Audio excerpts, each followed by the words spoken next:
an alarm.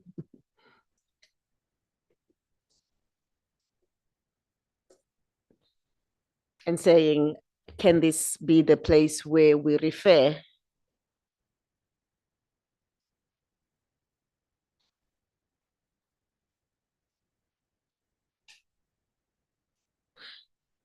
So this is how we find ourselves in this session this afternoon.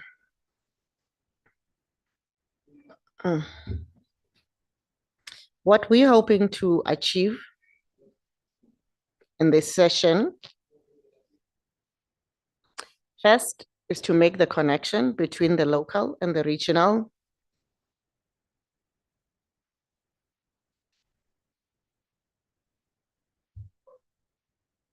And to have an understanding of what the concerns or challenges are.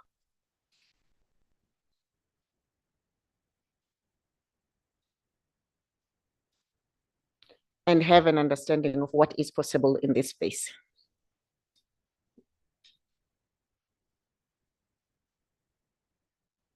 You will find us at a time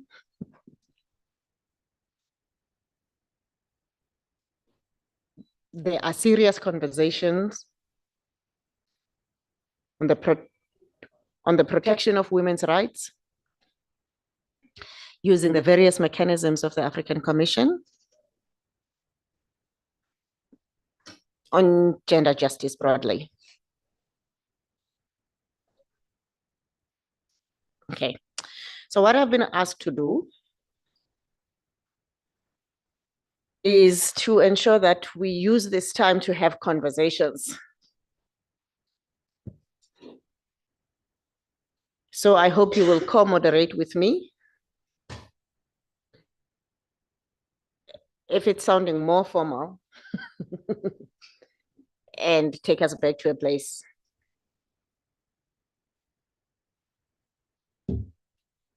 Okay, so to start the conversation, we are going to have Fatma Asma, who is a program officer at Committee for Justice.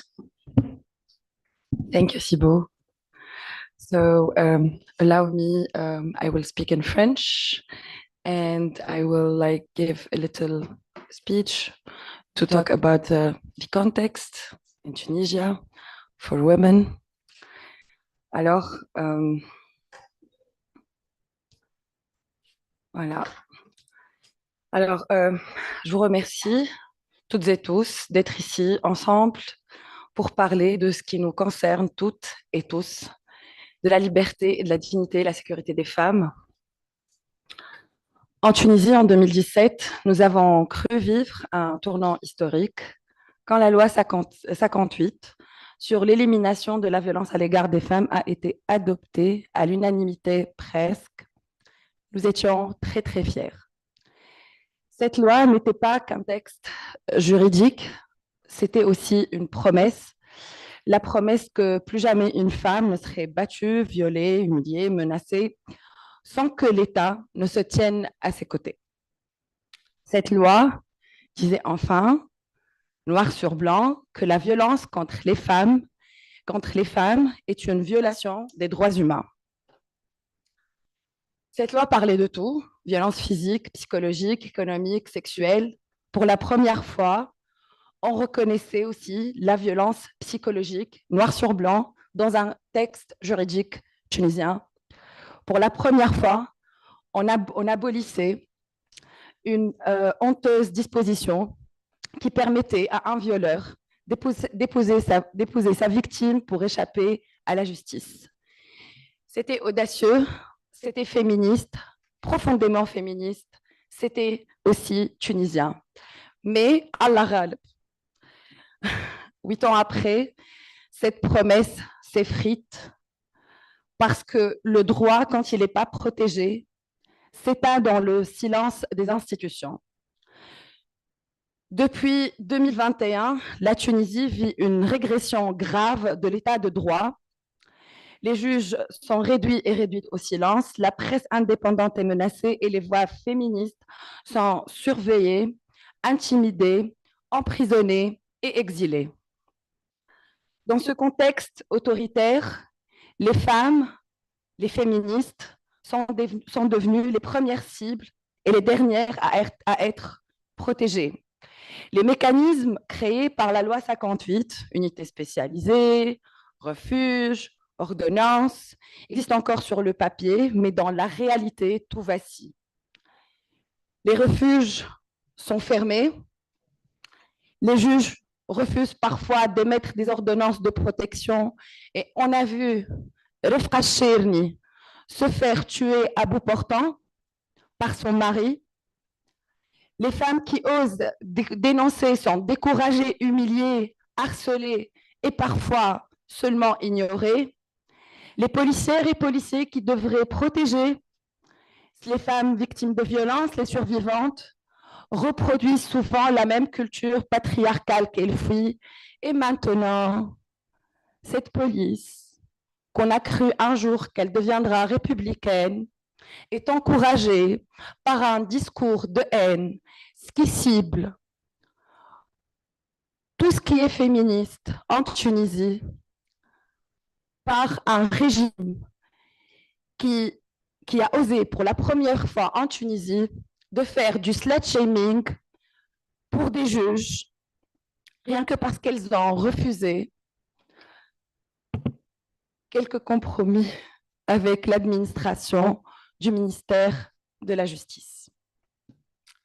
Cette Tunisie, ce pays qui fut pionnier, les féminicides se multiplient et les statistiques officielles sont inexistantes. Et chaque femme assassinée est une preuve tragique que la loi sans justice ne sauve personne. Mais au-delà de ces violences domestiques, il y a aussi cette violence qui est plus insidieuse et plus politique, celle qui vise les femmes journalistes, opposantes, celles qui ont osé déranger et celles qui se sont seulement acharnées sur leur devoir de solidarité et ont décidé de continuer malgré la vague de racisme et malgré le racisme de l'État. Elles ont fait de tout leur possible pour continuer à rendre service à des migrants et à des migrantes. Maintenant, ces femmes-là, comme Saadaya Mosbeh, Sherifa Rihi, sont en prison avec leurs collègues. Aujourd'hui, en Tunisie, des femmes sont emprisonnées aussi pour leur opinion, telles qu'Abir Moussi. Et les féministes sont diffamées, harcelées et traitées d'ennemis de la nation. Malheureusement, c'est ça l'érosion de l'état de droit. Quand la loi 58 devient seulement un symbole, mais plus jamais un bouclier. Quand les droits existent, mais qu'ils ne protègent plus. Quand on célèbre des avancées sur le papier lors des rencontres internationales, pendant que les femmes dans la rue, dans les commissariats, dans les prisons, continuent à payer le prix de leur courage. Mais je ne suis pas seulement ici pour pleurer les beaux jours de la période de la transition vers la démocratie. Je suis aussi ici pour la revendiquer, pour que nous ne la laisserons pas mourir d'inaction et d'indifférence. Parce que cette loi appartient à toutes les femmes tunisiennes, à toutes celles qui ont témoigné, milité, résisté. Et aujourd'hui, c'est à nous, féministes, militantes, avocates, journalistes, citoyennes et citoyens, solidaires pour la refaire vivre.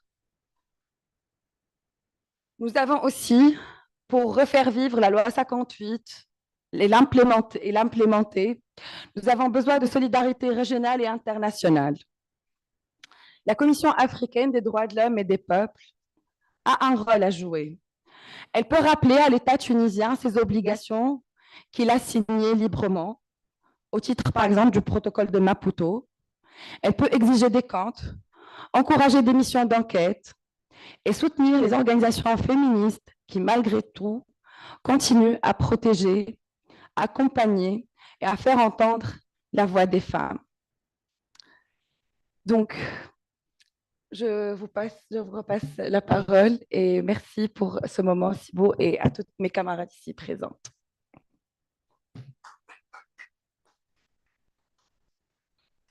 Thank you so much partner for setting the context. I will always forget. Now that we have a better understanding of what's happening with the laws that were adopted domestically to combat violence against women, and the purpose of bringing this conversation to the African Commission to look at the alignment between what's happening domestically and the promise. And of course, this will be an important conversation later on, because whilst this law was based on the Maputo Protocol, we now have got something new that's coming from the African Commission, from the African Union, which is a new convention that is intended to end violence against women. So what was initially a treaty that was there to elaborate on the Maputo Protocol. And so as part of having this conversation, it will be important to see how that national law aligns even with something new that has come from the Commission, from the African Union.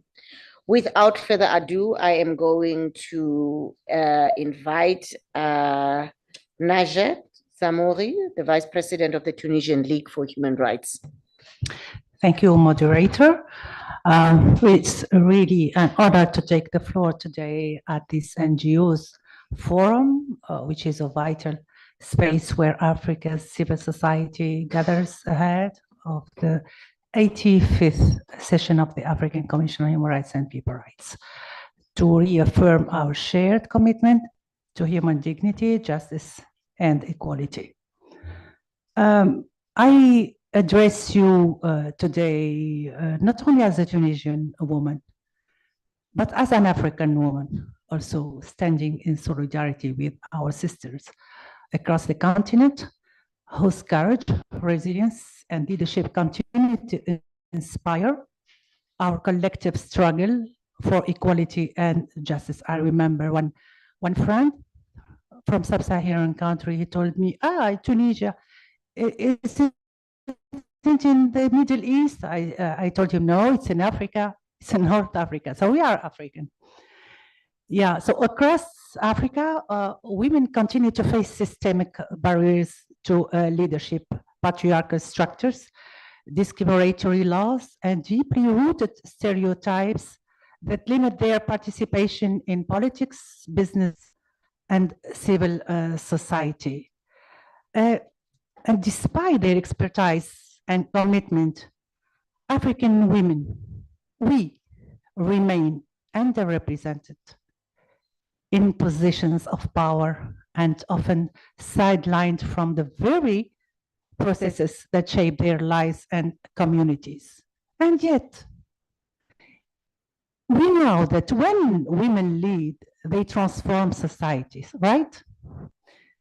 They bring empathy, accountability, and inclusion to governance. They defend peace, justice, and dignity, not only for themselves, but for all. In Tunisia, Tunisia provides a clear illustration of this progress. After the uprising of 2011, the adoption of gender parity in electoral lists marked a historic milestone in the Arab and African worlds. Women gave evidences that they can lead, that they can participate in politics and in societies. Equally, Tunisian civil society with organizations, known organizations as the ATFD, Tunisian Human Rights League, has played a vital role in advanced rights. Their advocacy was decisive in the adoption of Law 58 of 2017, a pioneering law to eliminate violence against women and a model for the region. Yeah, so we are very happy about this law.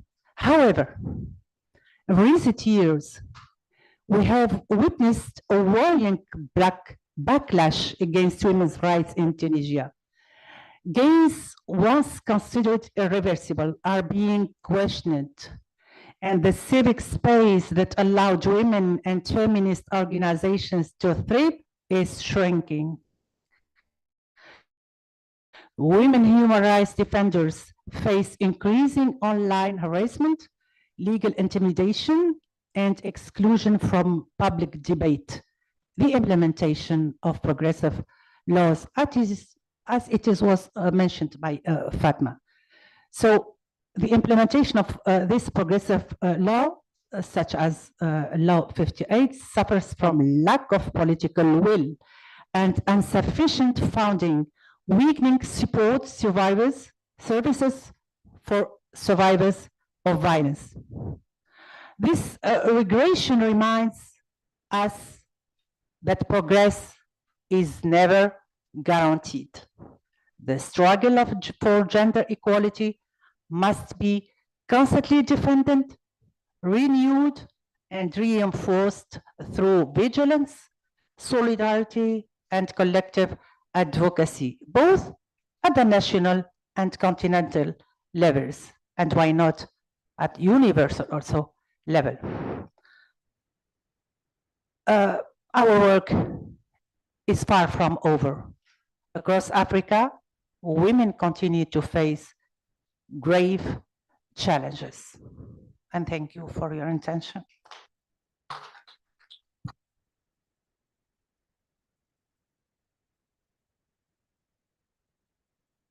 I will always forget it. Yes, absent-minded.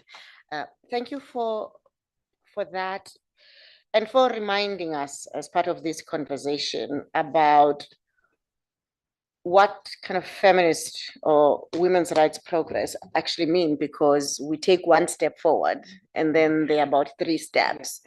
But we are not naive when we do this work. That's the nature of our progress, because we have to build in these guardrails and protections to the freedoms that we have won, because the nature of the freedoms is freedom that's not guaranteed.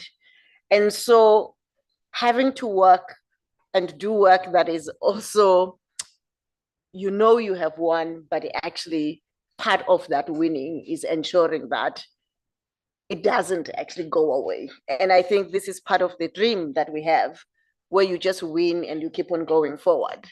But when we know that that's the reality of our advocacy, what does it mean to be intentional about building a defense wall for the gains that we have won?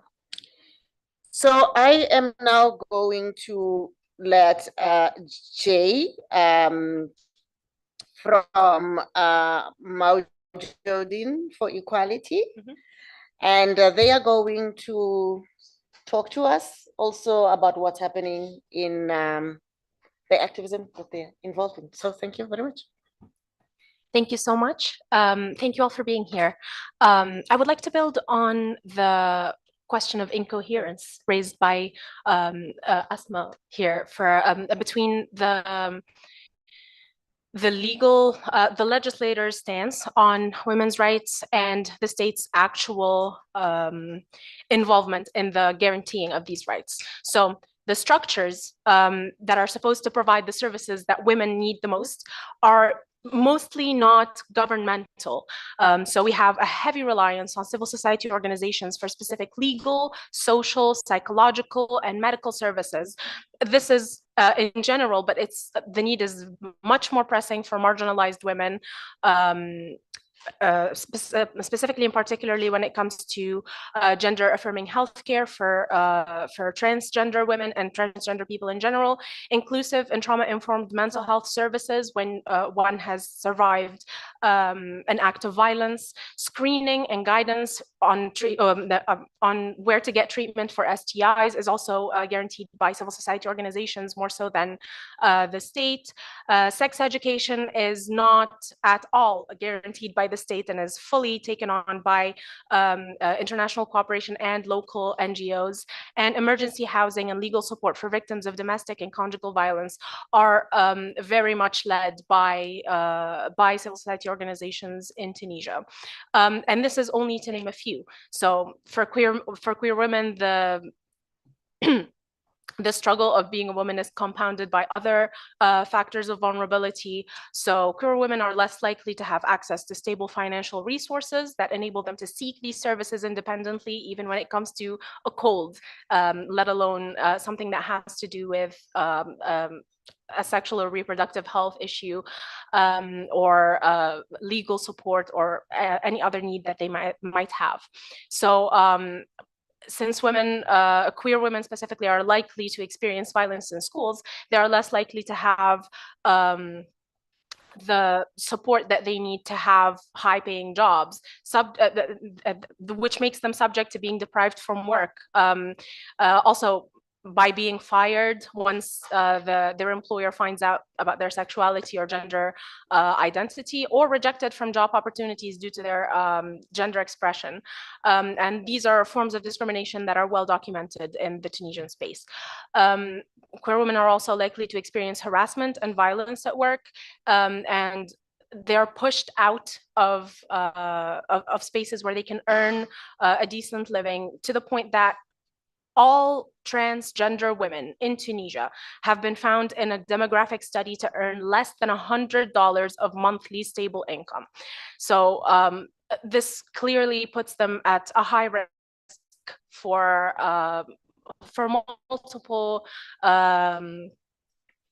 multiple forms of precarity, including housing precarity, where a queer woman who is outed to her community will have to move to ensure her security.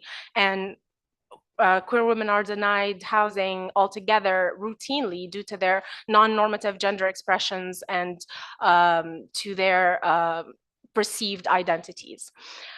Queer women are also much more likely to experience medical and gynecological violence, being denied treatment or healthcare services, such as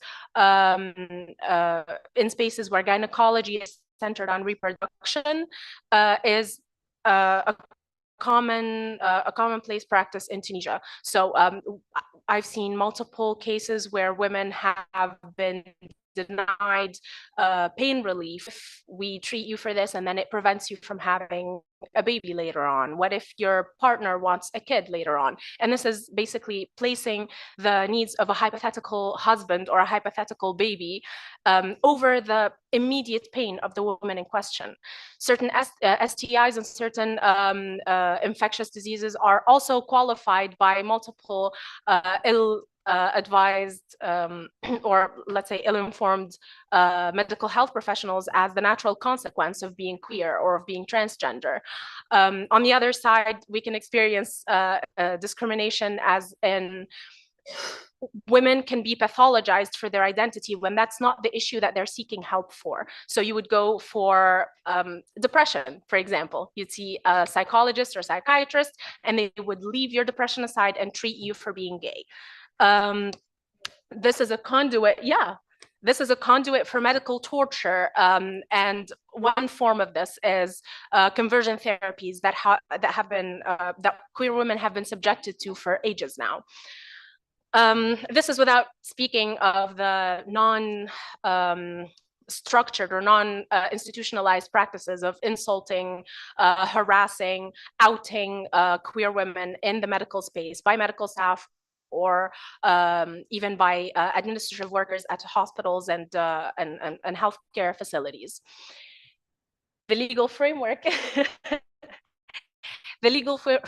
in Tunisia might be impressive on paper, and this is due to a historically robust feminist movement, but this movement has paradoxically not centered an intersectional approach in its relation to all women. The result of this is a current system that does not protect all women. The women addressed by the laws in Tunisia are affluent, educated, feminine, straight, cisgendered women. Queer women, and particularly transgender women, are not only sidelined, but also criminalized. And in order for this to change, we have multiple needs, but for now, I will contend by mentioning 3 points. First, we need to extend the existing measures of recognition and protection to all women in Tunisia. We need to preserve the structures that are in place to provide adequate services for women, which are led by civil society organizations primarily in the Tunisian space. And we need effective, protective legal measures against gender-based discrimination and violence, even acknowledging the fact that queerness is a factor of this discrimination and violence that is routinely enforced on women in Tunisia. Thank you so much.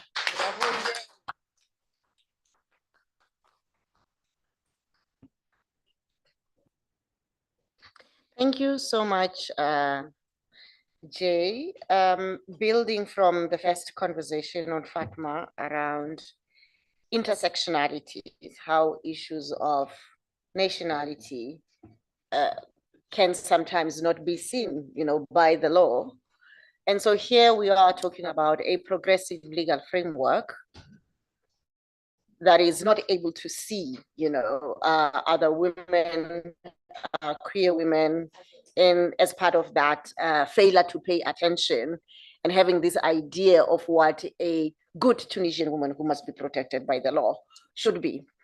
And so we then see all of these things, how it impacts on how people access healthcare and how the limitations in education, what people are taught, and this burden that is often unacknowledged when civil society ends up caring what our ministries of education or public health have to be taken care of. So now, to help us understand the context further, I am going to invite Nasia. Okay, I'm looking at two things. You wrote Nasia and other people wrote Naija. Nasia Mansour, a representative of Damj Tunisian Association for Justice and Equality. Over to you, Nasia. Thank you so much. I will be speaking in French. Bonjour les amis. Je vous remercie énormément de cette occasion qui me permettra d'amplifier les voix des personnes LGBT qui ont place en Tunisie. Merci les camarades pour les interventions, Fatma, Madame Najet et surtout l'intervention de Jay qui a met en lumière un peu de ce que nous vivons en tant que communauté queer en Tunisie. Je me présente encore une fois, je suis Nasia Mansour, je suis activiste queer et je suis membre du bureau exécutif au sein de l'association Damj. C'est une association tunisienne locale qui travaille depuis des années, qui lutte depuis des années pour les droits des personnes LGBT en Tunisie. Donc, actuellement, la Tunisie, comme déjà ont mentionné mes amis, traverse une phase qui n'est pas du tout facile, un contexte politique qui n'est pas du tout stable, un contexte socio-économique qui, sans commentaire peut-être, et encore pire pour la situation des droits humains. Et ce système de crise qui est la façon utilisée par notre cher président pour camoufler de son impuissance et de l'impuissance de structure de l'État de faire face à des problèmes réels, économiques, sociaux, etc. Donc, le fait de trouver des solutions ou de faire face à ces problèmes avec une façon plutôt adaptée, on est en train de créer des problèmes, créer des crises, et après, on se laisse faire avec ces crises-là. Et surtout, ces dernières années ou ces derniers mois, à la limite, avec la diabolisation de la société civile, avec les problèmes avec les défenseurs des droits humains ou de toute personne qui exprime son opinion, qui n'est pas d'accord avec ce qui se passe en Tunisie, des journalistes, des avocats, des juges, des défenseurs des droits humains, de toutes sortes, on se trouve dans cette sphère-là. Et on le sait déjà, lors des crises politiques, des crises sanitaires comme le Covid-19 par exemple, les populations en situation de vulnérabilité extrême, les populations marginalisées sont les populations les plus touchées et sont les populations qui subissent le plus toutes sortes de violences et de violations, à savoir les migrants et migrantes, les femmes et les personnes LGBT qui ont place en Tunisie. Alors,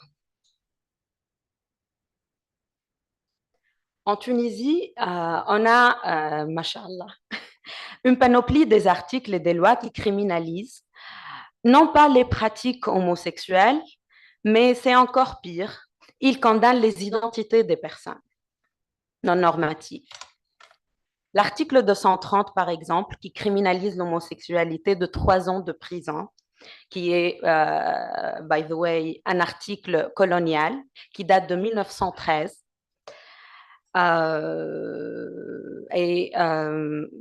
C'est une façon de faire opprimer les personnes queer, à la limite. On a des nombres, par exemple, officiels de l'État à travers une demande que nous avons faite, à travers l'instance nationale de l'accès à l'information qui a été déjà récemment fermée.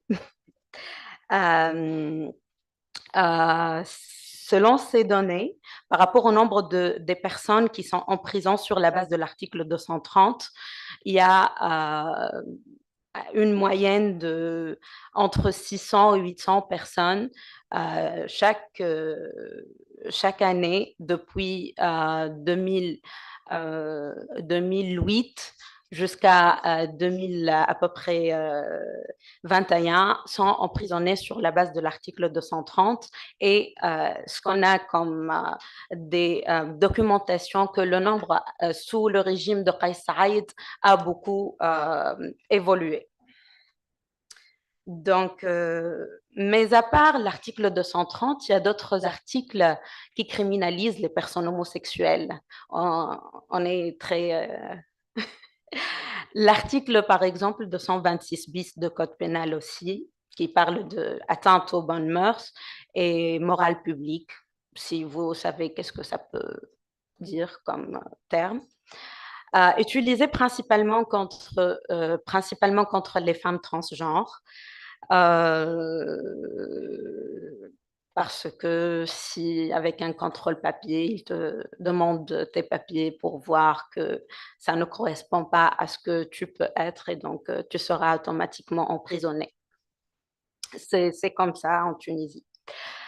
Et en Tunisie, par exemple, si tu subis un viol, une violence quelconque, tu sais que tu ne peux pas porter plainte, malheureusement. Parce que dans le commissariat, au lieu d'être la personne victime de cet incident, tu seras considéré comme l'accusé automatiquement. C'est ce que tu portes, comment tu parles, ta façon d'être, vont décider comment tu vas être traité devant la loi. Et bien évidemment, aucun accès à la justice. Une fois condamné sur la base de l'article 230 ou autre, parmi les articles, tu seras mis dans une chambre séparée avec d'autres personnes homosexuelles. Waouh! Et toute personne dans le prison, les prisonniers, les gardiens, tout, vont savoir que tu es une personne homosexuelle. Et donc, ils se permettent de t'agresser, de te violer, parce que, pourquoi pas, de te faire subir l'enfer durant toute cette période que tu vas passer dans le prison. Et surtout avec les femmes transgenres qui, malheureusement, sont dans le prison des hommes et qui subissent brutalement le rasage de cheveux. C'est une pratique très humiliante pour les femmes transgenres. C'est un traumatisme. Oui. Entre-temps, tu vas tout perdre. La famille, ta famille qui va être honte déjà de ton existence même, ton travail, si déjà tu as réussi à avoir un, ta réputation, puisque c'est évident, tes études et peut-être tout. En Tunisie, la pratique de test anal est toujours pratiquée par un médecin légiste, complot dans cette crime de torture.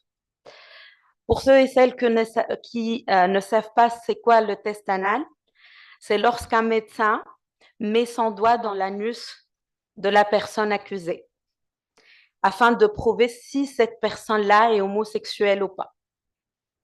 Aucune base scientifique ni rien du tout. Et indépendamment du résultat de ce test, tu seras automatiquement condamné. Donc, cette pratique, on le sait en principe, selon le droit international et selon plusieurs instances, est considérée comme un acte de torture par des instances internationales et nationales même, parce que l'instance nationale de prévention contre la torture, dans son rapport de 2018, si je m'en souviens, a mentionné que le test anal est une forme ou une pratique de torture.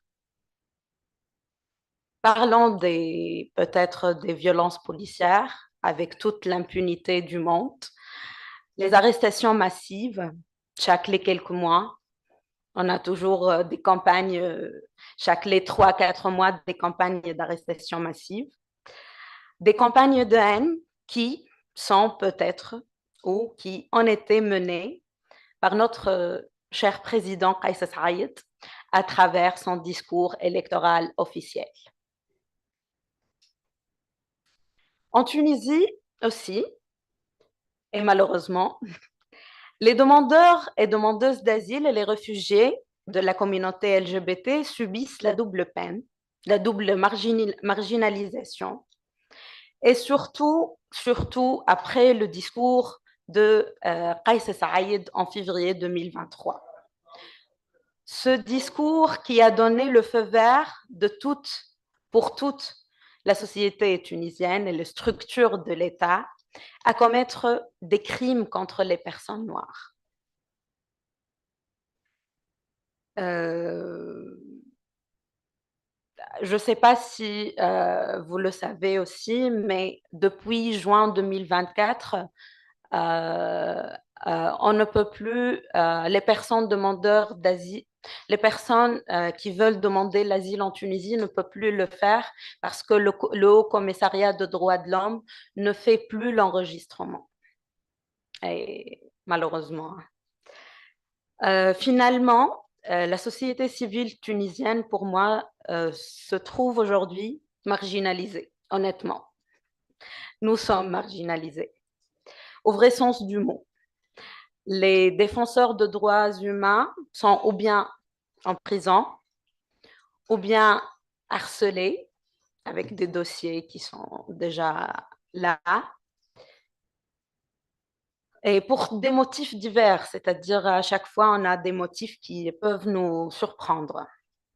En tout cas, je ne vais pas prendre encore du temps, mais pour conclure, je voulais dire que la Charte africaine de droits de l'homme et de peuple, ainsi que la résolution 275 de la Commission africaine, reconnaît nos droits en tant que personne physique, en tant que personne queer. L'article 2 de la charte par rapport à la non-discrimination, l'article 3 qui stipule l'égalité devant la loi, et l'article 4 et 5 par rapport au droit de la vie, l'intégrité et l'interdiction de traitement inhumain. Pour conclure, je vais juste mentionner les, pour moi, principaux recommandations par rapport à ce qu'on peut mettre dans cette mission par rapport aux personnes LGBT, c'est l'abolition immédiate de l'article 230 du Code pénal qui criminalise l'homosexualité puisque ça détruit les vies des personnes. L'interdiction immédiate aussi de l'usage de tests anal dans les affaires liées à l'homosexualité. La reconnaissance des violences basées sur l'orientation sexuelle et l'identité de genre comme un crime de haine. Merci beaucoup.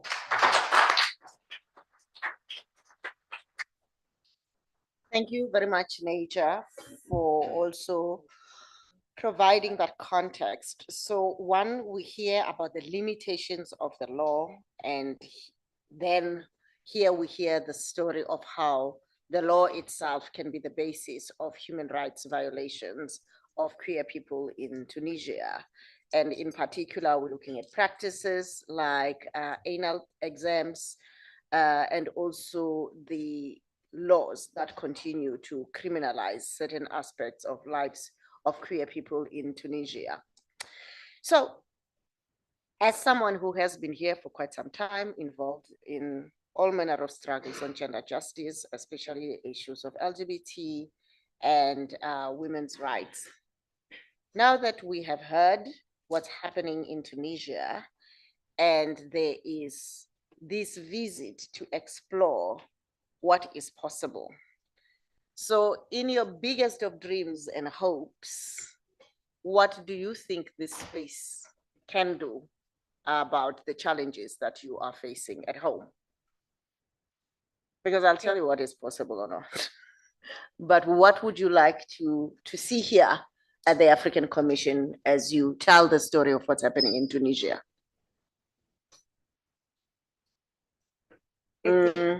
Well, we can go. I was going to ask Fatma. Yes, I was asking to everyone. Okay, but we can start with you before we get the other people. Yeah. Thank you so much. Yeah, actually, hey, It's no, it's okay. Yeah, I'll just start here Yeah. and then I'll open to the room. So let's have a conversation. Yes. And then the next set of questions go to the room. So what we can do, what They are the challenges She that said- you are experiencing at home. Now you have come to the African Commission to investigate this space. With all the things that you have talked about, what do you hope the African Commission can do? So in relation to women's rights, actually I've got 12 recommendations, but I will just give 6 recommendations as I'm not sure that I have enough time. First of all, develop African Commission human people's rights guidelines or a declaration on the protection of women human rights, addressing both all kinds of violence and online threats. This is my first recommendation for the Commission. Second, engage with the member states to establish national protection mechanisms with safe reporting channels. 3, strengthen cooperation between the Special Rapporteur on Human Rights Defenders and the Special Rapporteur on the Rights of Women in Africa to address reprisals. 4, encourage full implementation of Resolution 1325 and its regional action plans. And integrate gender perspectives in all African Commission missions and counter recommendations. And finally, promote gender parity in Pan-African human rights institutions and constitutional bodies. These are my main recommendations. Thank you.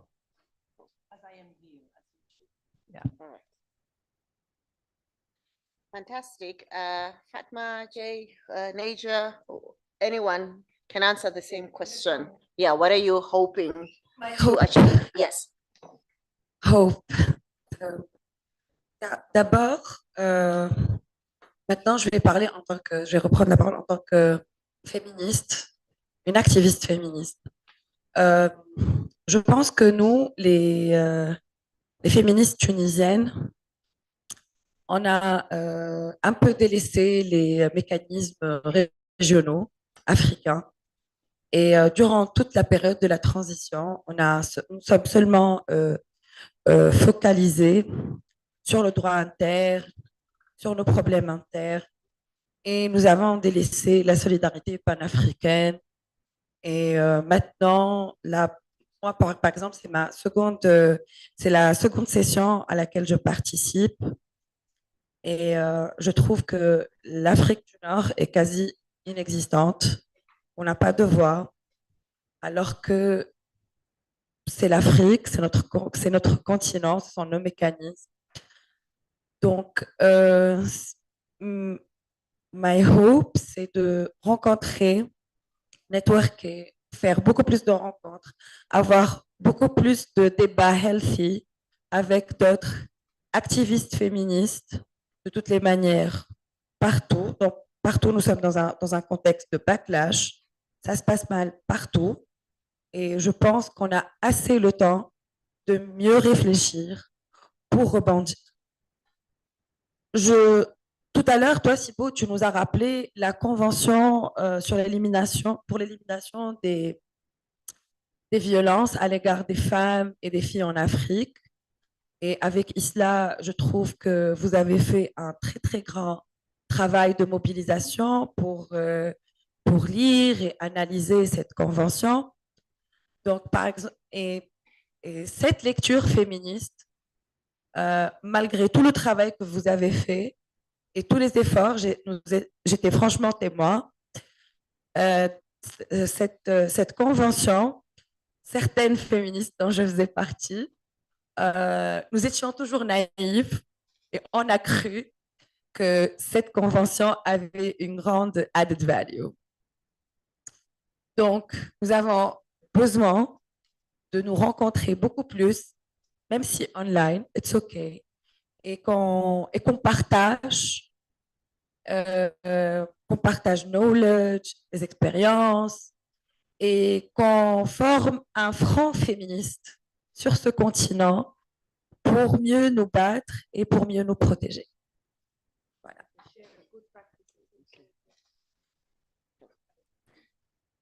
Okay, Jay? All right. So I think a really good starting point would be to name and recognize the intersection of womanhood with other identities that persons may hold in this space, and recognize femininity and womanhood beyond the prototype of this specific woman who is educated and has money and has access to certain needs and does not need support and strong, independent, knows what she wants. And that's beyond, we need to go beyond that image and reach out to the women who are not recognized in these spaces. I think this will allow us to adapt our recommendations, our work, even the way we network, the specific directions that we take in terms of trying to ensure the rights and freedoms of everybody involved. And it will guide us in a way that will allow us to, first of all, see all women and not focalize on issues that might be brought to us by a colonial perspective of what a woman should look like, or by a patriarchal idea of who deserves to be spoken for and protected. So yeah. Fantastic. Thank you, Jay. Asia? Thank you for the question. I think we all had this question. Je vais parler en français. Je pense que cette question-là a traversé nos esprits lorsque nous étions en train de se préparer pour venir ici. Et exactement, qu'est-ce que nous voulons, qu'est-ce que nous voulons faire. C'est vraiment et principalement trouver notre place ici, avec, dans ce continent qui, malheureusement, North Africa, the Sub-Saharan Africa, nous concevoir pas en tant que des personnes de l'Afrique à la limite. Et les personnes de North ne nous considèrent pas en tant que des personnes blancs. Donc, on se trouve avec ce sentiment hybride à la limite. Tu te sens quelque chose. Anyway, donc l'idée, c'est de faire partie de ces mécanismes, d'utiliser ce mécanisme finalement pour qu'on puisse collaborer, pour qu'on puisse avoir nos visions qui sont communes.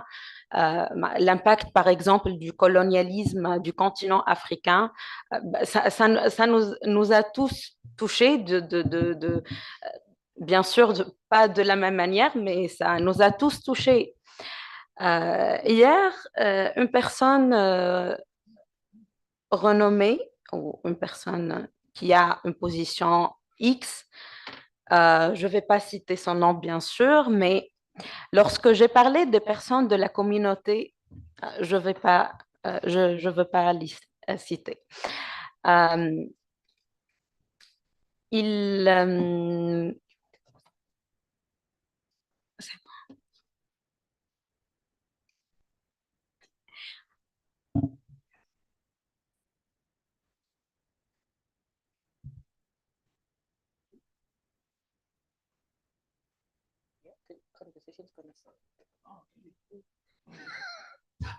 Ahmed wants to get rid of us, and it's not happening. So I've resisted. Okay. Thank you very much. J'ai pas terminé, pas encore. Yes. Sorry. Yeah. So it got interrupted. Sorry. Donc, une personne m'a dit que les droits des personnes LGBT n'existent pas dans la charte.